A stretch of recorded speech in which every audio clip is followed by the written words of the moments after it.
Warning, this video contains team selection and captain choices which some viewers may find offensive. Hey guys, and welcome back to FPL TV. Before looking to Game Week 31, let's first see how my side performed in Game Week 30. I mentioned last week that I was heading into Game Week 30 pretty unoptimistically, but despite that, the way the game week played out didn't make it any less demoralising of a game week. There was only the one positive for the game week really, and that was sticking by and captaining Erling Haaland despite his injury rotation concerns. He started and in typical fashion bagged 2 goals. Amongst my ranking, Haaland was around 105% effective ownership, whereas for the majority of the season we've seen him more around 200%. That means that for a change, his captaincy points actually had an impact and were worth celebrating. So his 12 point is certainly pleasing considering he did outscore the other popular captain choices like Marcus Rashford. As for the rest of the game week though, just so frustrating. On the Saturday, I did get one differential return from Tyrone Mings, who by the way has been brilliant for weeks now, with the excellent Aston Villa up to 6th and keeping a clean sheet against Forest. The issue here though is that this 6-point return was overshadowed in that game, with the heavily popular Ollie Watkins scoring once again, this time in the 95th minute. I had almost survived one game week of not owning Watkins, who not only scored with the last kick, but went up to 2 bonus points and simultaneously moved Tyrone Mings out of the bonus. I was so close to buying Watkins last week too, so just a painful goal all round. And that was pretty much the story of my Saturday really. Not so much about what my players could do, but more about what the template players I didn't own could. And it was also the ever-consistent Harry Kane in that Brighton fixture who scored fairly late on, whilst my Brighton pair blanked. Mitoma so lively in that game as well, but denied from a string of very questionable decisions. The template front three of Harry Kane, Ollie Watkins and Ivan Toney have been such a huge thorn in my side for game weeks now, and their consistency has been pivotal in my downturn in FPL form. Still, no 10th booking for Ivan Toney either, but fortunately he did at least miss one of his penalties against Newcastle, otherwise things could have been significantly worse. So that brings me on to Sunday, because despite things not going my way on the Saturday, the damage actually wasn't so bad. And following Haaland's captaincy brace, that softened the blow, and I still had 4 key players to go on Sunday with a very good chance of a green arrow. I had 2 from Arsenal and 2 from Liverpool as they faced each other. Odegaard, Salah and Darwin all differentials, and somehow in a 2-2 draw came out of that game with just 9 points between the 4 players. Saka booked, Darwin benched, and most notably of all, Mo Salah missing his 2nd penalty in 3 game weeks. The Egyptian king with so many chances in that game and just 5 points to show for it. In that Arsenal-Liverpool fixture, about the only way I could come out of that game negatively is if all 4 of my players blanked and the popular Martinelli hauled, and that's essentially what I got, a nightmare outcome. So for Game Week 30, despite my team not looking the best on paper, still a very unfortunate week in my opinion. Mitoma's misfortune, Salah's penalty miss, Ollie Watkins scoring right at the death, just a series of unfortunate events really.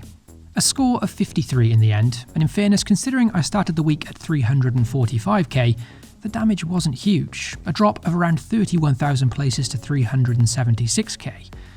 However, at this late stage of the season now, time is running out to secure a respectable finish, and my team is certainly moving in the wrong direction. The squad is looking in better shape for Game Week 31 though I think, so let's move swiftly on now and check out my current team lineup for the upcoming weekend. I'll also discuss some potential transfer plans with 2 free transfers available.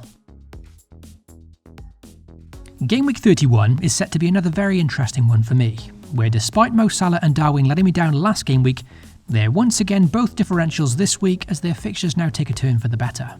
It's Leeds up next for the Reds, and although Darwin isn't guaranteed to start, I'm crossing my fingers that he does. I won't be selling him ahead of this one certainly, with Leeds shipping 5 goals to Palace last time out. The success of my game week does rest a lot in the hands of these 2, and hopefully they can deliver. Elsewhere in the side, news regarding Luke Shaw recently sounds fairly positive, with there apparently being a chance he's involved against Forest this week. So my plan there with him is to likely start him, with decent cover on the bench should he miss out. It also makes keeping Luke Shaw a bit easier now for his double in Game Week 34. Now, the one issue in my side this week is of course Marcus Rashford, who is set to miss out for Game Week 31. The seriousness of the injury has been difficult to grasp over the last few days, but there has been some suggestions the injury isn't as bad as first feared. So, as things stand, it does seem he has a chance of coming back for the all-important double Game Week 34 for United. and that's a game week where, if fit, I'll definitely want him for. However, my situation is a bit different to many others, in the fact that I don't have my free hit available for game week 32. So is there justification for me holding on to Rashford, especially as he's out this week and blanks in 32? Well, in my situation, I'm not sure there is. Personally, I need all the players I can get for 32, so without the luxury of a free hit, I think for me it makes sense to sell for now. By selling Rashford this week, I can always assess how the injury updates play out anyway. He's out this game week, blanks in 32, and then has Spurs away in game week 33, so hypothetically I don't mind missing him for that one. Once the all-important double game week 34 comes around, well, I can always bring him back in for that one anyway should he be past fit. So I'm almost certainly selling Rashford this game week, but the only trouble I'm having is deciding on what transfer route to take, and currently I'm weighing up 2 different routes before the deadline. Now, unlike many who are understandably opting for the likes of the informed Jack Grealish this game week, that for me isn't an option. My criteria for a replacement this week is that of course they must have a fixture next week in blank game week 32. And to be honest, the only Rashford replacement I really want who fits that criteria is Gabriel Martinelli. It's been a huge mistake going without the Brazilian since Christmas, and I really like him for the next 2 game weeks against West Ham and Southampton. The difficulty here for me though is that I already own 3 Arsenal players, and therefore if I want Martinelli this week, then I'm going to have to sell Gabriel in defence to do so. I do have 2 free transfers at my disposal, so it can be done. It's just the fact of using 2 free transfers to only gain 1 player for the blank game week next week that I don't really like. So that's the first transfer route I'm weighing up. Rashford and Gabriel going out, and Martinelli and Fabian Schär coming in for 2 free transfers. As mentioned last week, Botman a consideration from Newcastle here too, for that extra saving, but Fabian Schär certainly offering the more attacking threat. Either way, they'd be on the bench this game week, and then notably ready to go next week as Newcastle play in blank game week 32. These moves would leave me with 8 players for game week 32, with a free transfer next week to make it 9 without a hit. Not ideal, but it does allow me to get Martinelli, who I really like for the next few games. As for the other transfer route I'm looking at, well, that is to simply keep the current Arsenal triple up that I already have, and instead look elsewhere when it comes to replacing Rashford. There's not many options that fit my criteria that I'm interested in, to be honest, but one option is 4.3 million enabler Andreas at Fulham. Andreas faces Everton this week, followed by a very good fixture against Leeds in blank game week 32. He also boasts a double game week in 34, which, although difficult, is still 2 games for a 4.3 million man who's very assured of minutes. With Mitrovic out suspended for a while too, he should be on penalties, so I do like him as a reliable budget option. The appeal of buying Andreas this week is also due to the significant amount of cash that he'd free up. I'd have a lot of money to play with in game week 32 and onwards, as well as keeping 2 free transfers available next week, which would leave me a bit more flexible. It would also allow me to have up to 10 players without a hit for the blank game week next week, as opposed to having 9 if I move for Martinelli.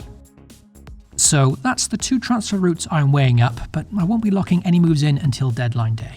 I'm really keen to own Martinelli for the next 2 game weeks, but simply buying Andreas and taking 2 transfers into next week does seem a bit cleaner, perhaps a bit more sensible. It would also, as mentioned, leave me a bit more flexible for the upcoming blank game week, as well as giving me 1 extra player. Elsewhere in my squad, having those 2 free transfers next week would be helpful for 2 reasons. 1, to sort out my goalkeeping issue, as I currently don't have a keeper for game week 32, but also to open up the possibility to sell Brighton's Ferguson next week too. Now, I'm a huge fan of the Brighton youngster, but he's taking up a valuable 3rd Brighton spot, and I do have some regret in buying him for that reason. Following blank game week 32, Brighton are going to have plenty of double game weeks on the way, and due to Ferguson's unpredictable minutes and rotation, I'm concerned I've wasted a spot over the likes of March or McAllister there, so perhaps important to have another transfer saved for that reason. For the captaincy in game week 31, it's been on Haaland all week, and I do expect it to stay there. At home to a Leicester side really struggling for form at the moment. Will their new managerial appointment give the Foxes a small bounce? Well, it could, but still very hard to go against Haaland here considering it's at home and given the form of the 2 teams. I'm not going to say it's 100% locked in for this game week, only because a very small part of me is considering handing it to Mo Salah as a differential on Monday night. Do I think Mo Salah is a better captaincy option than Haaland this week? Well, personally, not really. Handing it to the Egyptian here would simply be a roll of the dice. There's only 8 game weeks of the season left to go, and with me not where I want to be in terms of ranking, it's the fixture against Leeds here with the Egyptian as a differential to try and shoot up the rankings. Of course, if I were to take that gamble and it were to backfire, well, I think at this stage of the season it'd be too late to recover. It'd pretty much be season over, to be honest. So, seeing as though the likes of Salah and Darwin are decent enough differentials even without the armband this week, I'm still very much in favour of doing the simple thing and captaining Haaland. And that's everything regarding my team for Game Week 31. Rashford to Andreas with one free transfer, probably the most likely move for me this week, but making that switch to buy Martinelli with 2 free transfers still a strong consideration. Erling Haaland, the almost certain captaincy choice for me, whilst taking a risk on Mo Salah remains slightly in my thoughts. Good luck to you all for the upcoming game week, FPL responsibly, and I'll catch you all very soon.